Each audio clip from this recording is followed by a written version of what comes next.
What is up, my peeps? Joshua Smith here with another GSD interview every single week. We interview top entrepreneurs and just straight up top badasses out there dominating their space. You guys, these are people that are choosing to not live a life of mediocrity, but instead to go out there and create amazing big lives for themselves and for their families. So you guys, I have a guest on today that I'm really excited to have on. This is a gentleman that was a real estate agent, entrepreneur, turned into software development owner, best-selling author, and just out there doing some big things. So really excited to have Dave Crumby on the show. Welcome to the show, my friend. Thank you very much, Joshua. Pleasure to be here. Yeah, yeah, me too, man. I know you got a lot of big things going on. You got a software program geared for realtors to help them grow their business. That's killing it. So really excited to hear about that. And but before we jump into that, man, I'm really interested in what led you to that journey. I know you got in real estate in like '96, and that led you to the path you are now. But let's jump in there, man. I mean, what got you into real estate in the first place, and then what led you to doing what you're doing now? You know, I don't know that I've ever told this story before, but I grew up in a small town in Arizona and California border. When I grew up, we rode our bikes. So I had a paper route when I was 8 years old, and I would cut through the parking lot in my delivery and pass through a real estate executives building every day after school. I was doing this.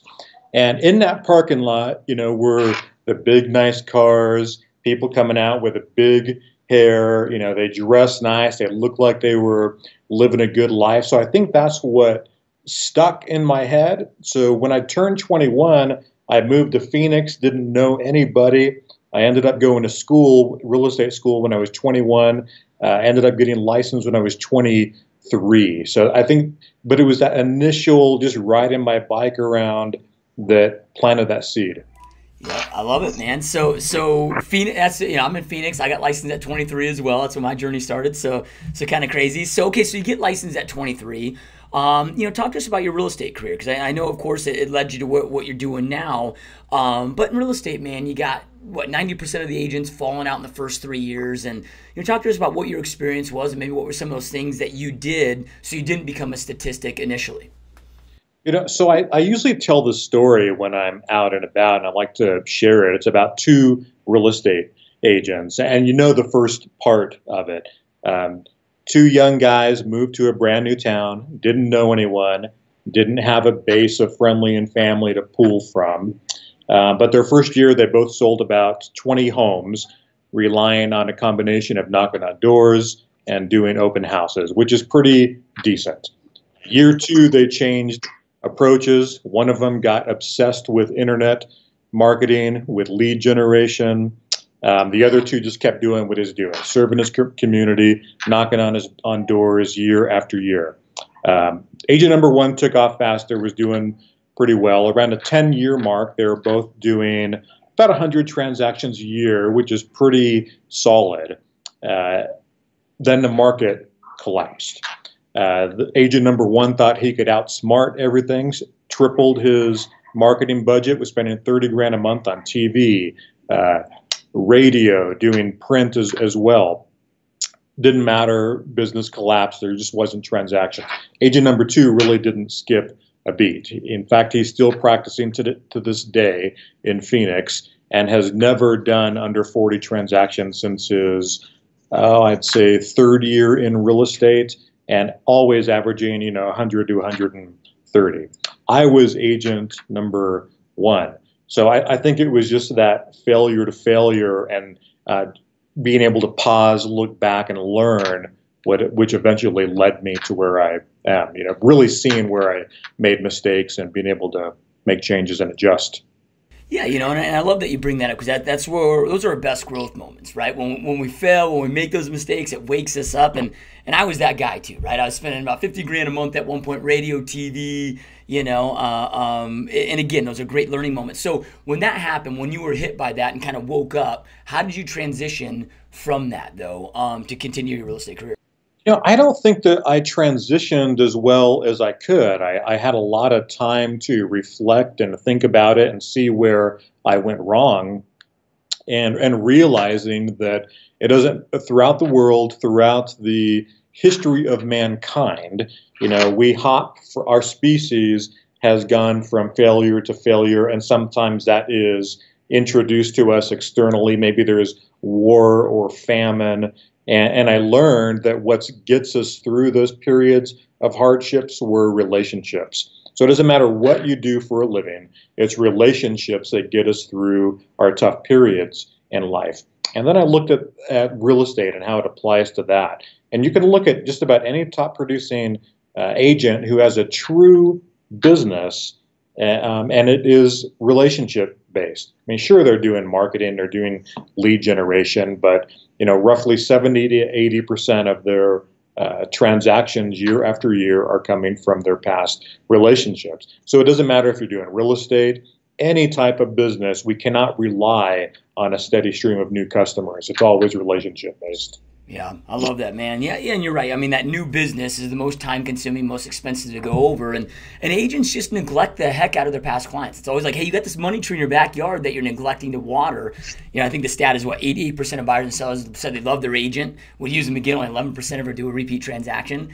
So what did you do personally to go out there and develop those relationships better? Because you had a lot of past clients. Did you immediately go back to them and try to rekindle those? Like, where did you start? So at that point, throughout my 20 years in real estate, and when I to that moment of figuring out that I'm going to do something else, and when I had that epiphany that it was about relationships and process, what separates a real estate salesperson that just has a sales job and someone that owns a true business, that there's some predictability to it. It comes down to two things: relationships and process. So during my 20 years as an agent, I was always pulled to the tech side. I was a consultant for a nationally known coach, a nationally known real estate brand. So I was always pulled to the technology side of the industry. So I knew that there really wasn't a good platform that I felt provided that infrastructure for people to focus on relationships and good process. Because the thing about being an agent, every time we meet a human being, every time we get a listing, every time we do a transaction, there is repeatable processes involved.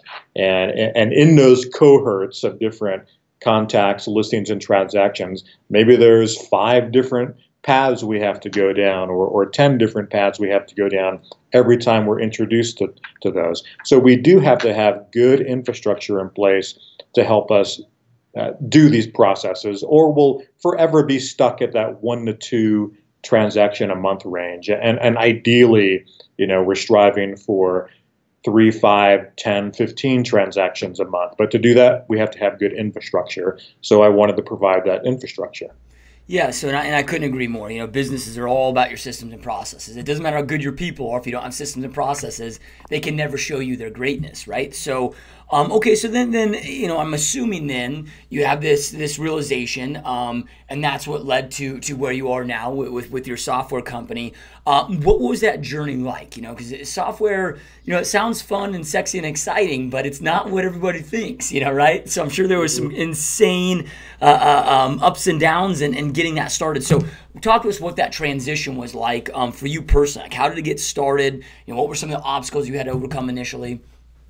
Oh, I mean, that's an excellent question, because you're right. Everyone fantasizes about, what it would be like to just let me go build an app, and then all of a sudden, if I can just get 5% of the real estate agents out there, I'll have a great business and can live anywhere in the world. But it's far from that reality. It is a very challenging path and very expensive. But once you cross that threshold and believe in what you're doing so deeply to your core, it pulls you through that. But the reality of doing it is very challenging, and it is littered with serendipitous and just being able to go and go and go. So with the case of Revolve, I came up with the concept and name 5 years ago, and it took another 3 years just to have a product to put into the market that wasn't ready. We had failure during those first few months, so it's just a long, expensive road. The idea that we can put together an app for 10, 20,000 just isn't real. hopefully you're going to meet someone, a partner that has some development experience, but you just have to know that you're going to have to commit to something for 3, 5, 10 years. But I don't know that that is unique to software. I think that is in any business, whether you're making hamburgers, selling, building and selling software, or real estate, building a real estate business. It's the same path. It just takes a long time. There are no overnight successes that are literally overnight.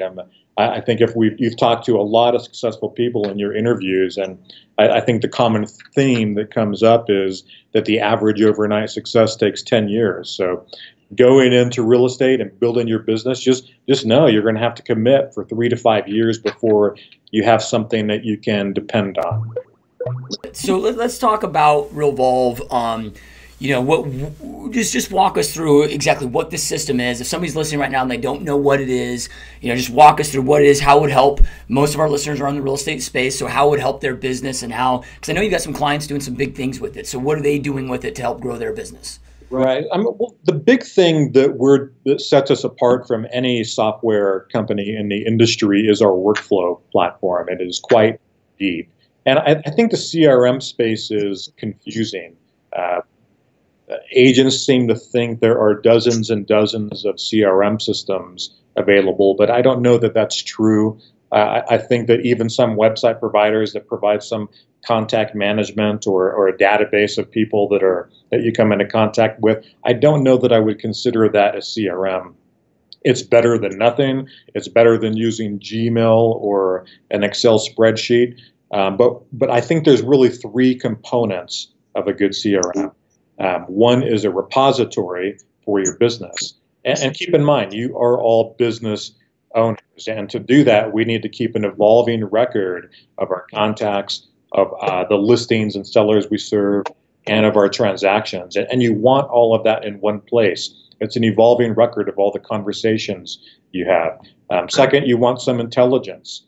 When you have a contact record and you know a contact's email address and phone number and address, that's fine. I mean, that is an address book.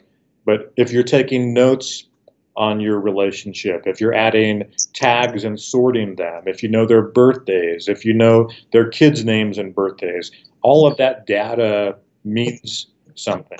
And it can show the depth of your relationship. So if you approach each relationship with the idea of, I want to scientifically measure it, you do have to have a system that has intelligence and can analyze what this data means, because there's implicit and explicit data with everything that we're adding to a contact record. And when done right, that can show you what the quality of the relationship is, and can even measure the quality of your database as a whole. Second is automation. Whether you are a real estate agent or you are making hamburgers, there's a way to look at process. When you're in business, process is essential. So let's look at hamburgers.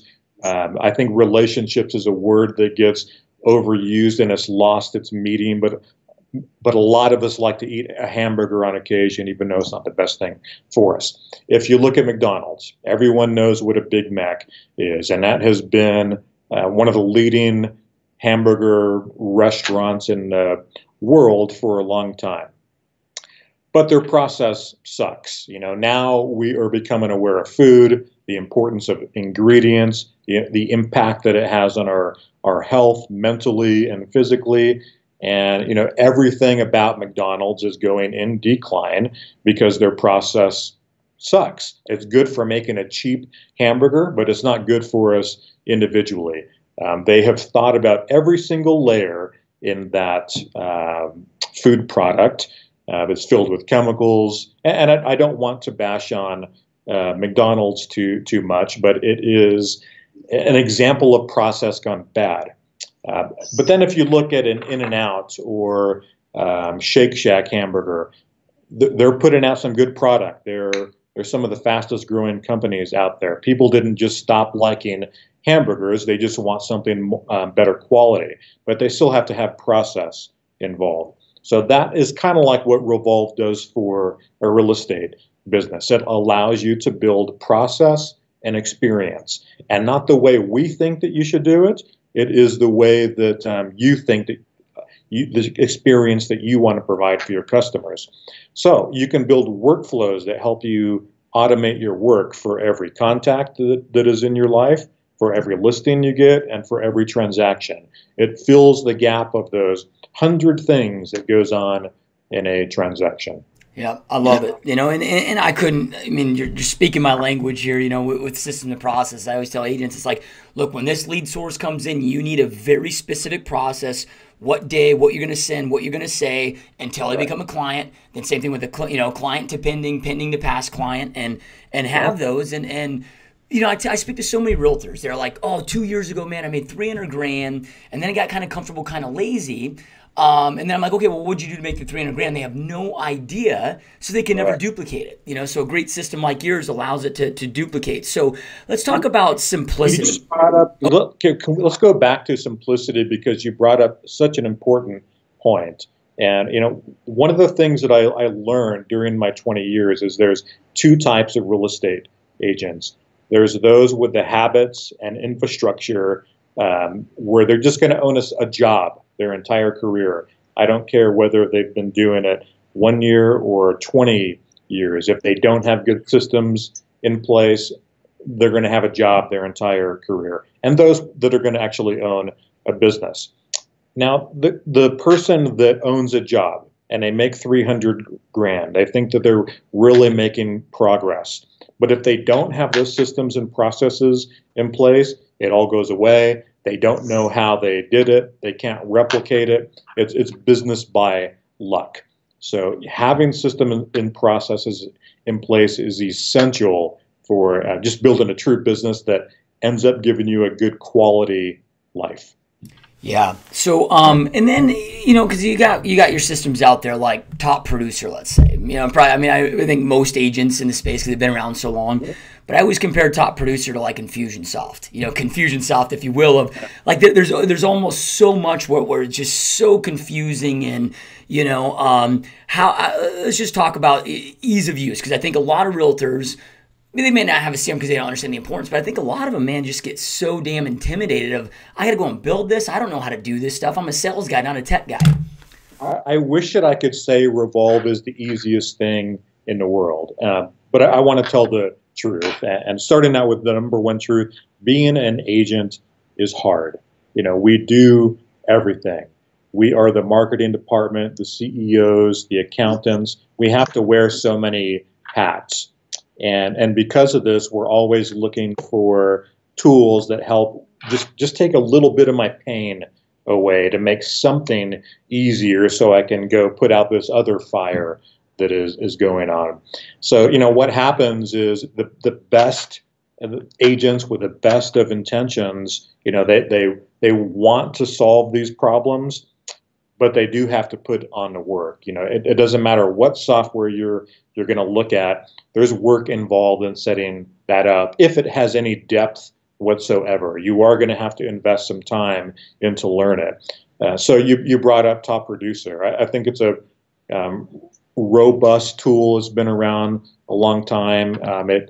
It may have too many things that overwhelms people, but they have something called action plans, and it can remind you of things that need to be done every time you get a transaction or a listing. A workflow is much deeper. This helps you automate some of your conversations. If you have a new transaction and you want to send a text message out at a certain interval when a due date comes, and you want to remind a photographer or a seller of anything, you can automate that process to where it pulls in the template, pulls in the address, and will automatically send something. And that takes time and thought to put into about what you want your experiences to look like. So I don't want to create any illusions that Revolve is easy. It has depth and robustness, but you're going to have to take some time to learn. And the cool thing is we have an awesome community in place that helps each other, and we're well documented and provide a lot of resource for folks. But easy, no, because nothing is easy in life. Even fitness, you're a fit guy. that stuff takes time, and it's doing those right little things every single day that end up adding up to build cool stuff. Yep. Yep. Love it. But you know, and I always say to agents, I mean, imagine the power in that, right? So like you build out your system for, let's just say, a listing, you know, right? And then you have those reminders. You've taken the time to document it. You've taken the time to do this. Now it's a duplicatable process. I mean, you know, I started in this business in 2005, and it was very difficult to sell 4 homes a month as a single agent. You know, now I look with systems like yours, like, man, a single agent can be out there popping 8 to 10 deals a month with the right systems in place. It increases your capacity so high. Yeah, I mean, you were spot on. You hit that magic number. We hear it time and time again. Someone can do 1 or 2 deals, maybe 3 is when they hit that threshold where they're a little crazy. But once you start doing 4, 5, 10, you have to have something helping you get it done. And you likely even need another human being managing Revolve while you're doing that type of volume. But you're right. I mean, once you start transitioning to having a real business where you're doing a good volume of transactions at 3, 4 plus consistently, it is essential to have a good system in place for yourself. Yep, love it. So what's the best place to go learn more about Realvolve if they want to, if they're listening, maybe want to check it out, do a demo? What's the best place to learn more? Anyone can start a free demo. Go to revolve.com and you can start for free. We're not going to ask you for your credit card or anything. If you want to eavesdrop on some of our current customers who are using our system, we're really transparent and allow you to, you know, see the imperfections of what we do and also how people love us. But it's real, it's organic. Go to Facebook, just search Revolve Community, and you know, that is a good chunk of our customers are in there. I'd say a good third in there, and they're talking and they're helping each other. It's a great little Facebook group. Yeah. Are you still in Phoenix? I'm in Denver, Colorado. Okay. Yep. Awesome, man. When did you move up to Denver from Phoenix? I got here 6 years ago, and gosh, man, I love it. I grew up in Arizona. I lived in Southern California for a while. We have a lot of family in Denver. Moved up here. My daughters go to CU, and it's a cool place. Yeah, that's awesome, man. I love it. So okay, so let's talk about your book, man. I mean, you know, you got a lot going on, and you know, and then you decide to write this book, which is amazing, best-selling author, and talk to us about. What led you to writing the book? Like, what created the urge, and then what the book is? You know, I think it was just going through pain. You know, and I think that's what separates people who end up accomplishing something in life and those that don't. It's impossible to avoid pain in life in its various forms. Life is just going to happen to us, but that is what makes us grow. So if we have enough pain, and we have some time to look at what happened, learn from it, and we still are able to get up and keep going, that is going to fuel you to your best stuff. And I know being a real estate agent is hard, it's heartbreaking, but so is life and anything that you're going to, where you're trying to do something and make an impact. You're going to go through some pain. So if any of you are going through some right now, feel good about it. I mean, it's given to you that on purpose so you can grow as a human being, because every level that we reach in life is going to require a new version of yourself to adapt and get better. So when I went through that pain of eventually, I feel losing my business. I had to short sell the home that I was in and raise my family in. I really wanted to do an assessment on where I went wrong and be able to provide humanity, or even it's just a few thousand real estate agents, the resources of the pitfalls I experienced and how to avoid it.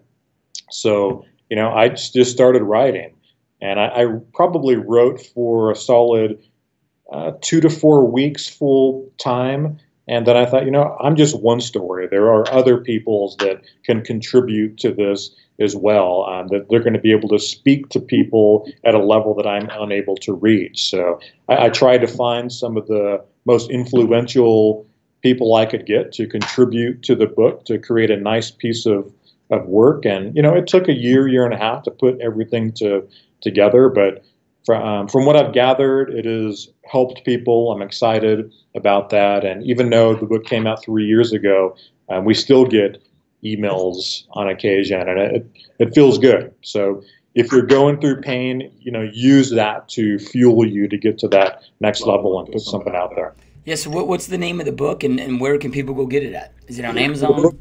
The book is called Real, A Path to Passion and Profits in Real Estate. You can go to Amazon and search for it and be able to get a Kindle version or order a hard copy for yourself. Love it, man. So, obviously you guys have a lot of clients. You work with a lot of top producers from all over. What are some of the common things, when it comes to generating new business that you're seeing that these top agents are doing in 2016 going into 2017? Because the game's changed, right, massively with a lot of things. So what are a few things that you're seeing them do commonly? I think people are focusing on relationships more and realizing that doing well in his business is more than just trying to get to an event, to a transaction, and really taking the time to nurture relationships and, just walking around life differently. The people that we interact with and pass by on a daily basis, whether it's the grocery store or restaurant, and trying to engage another human being as just a human being and not an agent and a potential client. Online is still doing well, but it doesn't matter what the tactic is at the moment, because it will change. Eventually, internet leads are going to change. Just like at one time putting out signs, we'll help you buy a home for zero down, that went away. I mean, there's a moving target when it comes to marketing. So I'm always reluctant just to talk about the tactical version of marketing, and just to really think strategically. Just try and the goal shouldn't be how do I close 3 homes this month. It is how do I make 100 new friends that I can give value to. That's those little things over time. Those are the things that add up, because there really is no 1 or 2 things that is going to make it for you long term in a sustainable way. Yeah, every uber successful person that's I've ever met that's self-made in real estate, not in real estate, whatever their business may be, they've never focused on the money. They always come from a place of contribution, just massive contribution, and the money always flows and follows. Right. I have a question for you. You're a fit guy. How important does health play a role in what you are doing? I would say it's everything, right? Yep. Like I can't go out there and operate 7 businesses and I couldn't do what I do without the energy levels from working out and taking care of my health. Right. So, that is so important, and we should be talking about this through real estate agents. We have one vehicle to get through life with, or we have one body to get through life with, and we have to take care of that first and foremost. So, hard work is important, but so is living life and not putting things on hold till later on. And we have to take care of ourselves mentally and physically. And so there's little tactics that we should do during our day. Don't be connected to the screen all the time. Get off email. When is the last time you had a good idea checking your email? Versus when's the last time you had a good idea, an epiphany, while you're out taking a walk or riding your bike or working out? Make sure we're putting more of that in every single day, because that we get those little moments of inspiration, and that is what's the gifts. That's what fuels us and keeps us going. So it's not sitting in front of a screen for 10 to 15 hours a day that's going to make us. It's making sure we're doing the right things every day that aren't necessarily work. Yep. Nope. I love it, man. So going back to you personally, what keeps you, leveling up? We find that good very easily becomes the worst enemy to greatness. We see it all the time. People get, it's good enough. Things are good enough. What keeps you striving for greatness and not settling for good enough in your life? Oh, man, that's a good question. I got to say, every week gets a little bit harder for us. And I think it's just reaching that level to know that when it is getting harder, that is when we're learning and having to adapt. But I think what has changed me the most to my, core as being a human is just the more team members and employees we've started adding to Revolve as a company. The company is not about my goals. I used to just think about myself and our customers first, but really, what is most important is taking care of our team.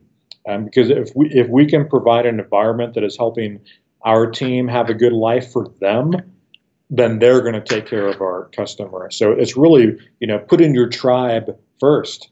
Taking care of those people that are going through life with you. That pulls you through leveling up and getting done what needs to get done, even when you don't know how to do it. So if you're operating where at least a few times a month you have no idea how to do something, that means you're making some good progress. And if your why is important, if you're working with people that are counting on you, then it's going to pull you through those tough times. Yeah, it's so powerful that you bring that up. I have people that are like, man, how do you stay so pumped up and motivated and fired up every day? I'm like, I don't wake up that way, but it gets to a point where it's not about you anymore. Yeah. Right? And it's like you just get to the point where, man, I don't have a choice, man. You have all these people that have chosen to follow you, that you've chosen to lead, and it's a big responsibility. You better be able to handle it, so I love that. Stuff is going to happen. Every week something's getting to me where I could easily get depressed or in a funk. Like last week we had one of the biggest internet outages in our country in a long time. And that was scary because we don't really know what's going on. Our customers are affected. It's beyond our control. But once you're connected and you've been doing this long enough, you realize that, what, shit's going to happen. We're going to get through it. Our heart is in the right place. We're going to work through this. And of course we do, and we did. Yeah, love it. So, you talked a moment ago about the importance of really a daily routine. Having a daily routine that kind of, you can have maybe some solitude, reflection, different things like that. Give us an idea of what maybe your daily routine looks like, where you're able to do that. Because I'm sure there's times where I'm in meetings 12 hours, but then how do you get to that point where you can discover those ideas and reflect? That is so important. So I will give you an example of my best day that I do my best to adhere to every day, but I'm not always successful about it, but I know how to get back to it, and I know that it works. Ideally, I get up at 4:30 in the morning. I have some coffee. I meditate for roughly 10 minutes. I use an application called Get Headspace to meditate. I've never been good at that, but that is simple, and it allows me that time to myself. I try and stay off the screen for the first 2 hours of waking up. Don't look at my email, no TV, no computer. I try and go do an hour hike in the morning. And if I can do those things, especially the meditation, it usually sets the tone for the inevitable chaos that is going to hit throughout the day.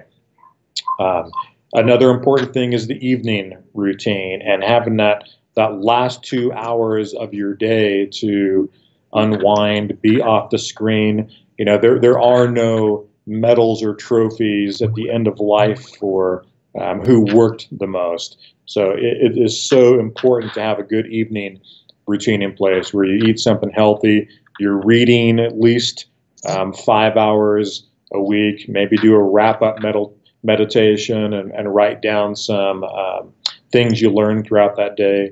Just jot down some ideas in your journal or whatever, just to get it out of your mind so you can sleep well. And I can't speak enough about the importance of quality sleep. I can get by if I have a solid 6 hours, I'm good. A lot of people need 8, but make sure you're having some quality sleep. Yep, I love it. Yeah, with meditation, I just had one of the top neurosurgeons on the planet on the show, and who's a good friend of mine. And I asked him, I said, when you're in surgery, you might be working on somebody's brain for 6 hours. Like you can't not be focused. Is that out of you don't have a choice, or there's some things that you do to help you get that focus? And he said, well, part of it's because you don't have a choice, but the other part is he meditates daily. And we went deep into one of the top neurosurgeons is talking about how important meditation is for that mental focus, especially today with all these distractions. Absolutely. So when did you start meditating? On and off, I've been trying to do it for, I'd say, 7-8 years. I was on the Get Headspace app maybe a year ago, and I started again 6 months ago, and I've been pretty dedicated to it because I notice a difference in my day. It's measurable in how you feel and how it impacts you when things end up coming up, either a bad email call, something else goes on that may normally set a downward trend on your day, and you're just able to breathe through it. Yeah. So you talked about reading, right? Ending your day with reading. What are some of the, I know I always hate getting this question, so I probably shouldn't ask it because it's such a difficult question, but what are some of the top reads that you've read that have had the biggest impact you feel personally on your business that you would recommend? That's a good question. I would say the book that had the most impact on me in the last 10 years was Seneca, Letters from a Stoic. And Seneca was a philosopher. He was born 2,000 years ago. He was a philosopher of Rome. He was born, I think, 4 to 6 years before Jesus Christ, and they preserved his work. I read this guy's collection of work and letters that he sent to, I believe it was Marcus Aurelius, and the struggles of life they had 2,000 years ago are the same struggles of life we have today. So, just being able to relate to that human condition going back a couple thousand years was powerful. It had an impact on me that the little things that crop up in a day and even the big things in life, we just have to breathe through them. But I'd say that one had quite a bit of impact. Yep, I love it. So, all right, let's say worst case. I know we're about out of time here. But let's say something just happens. Right? You get totally wiped out. Businesses get wiped out financially. You get wiped out. Family's good, health's good, all that's good. And now you've retained all this knowledge, all this information that you learned over all these years of entrepreneurship.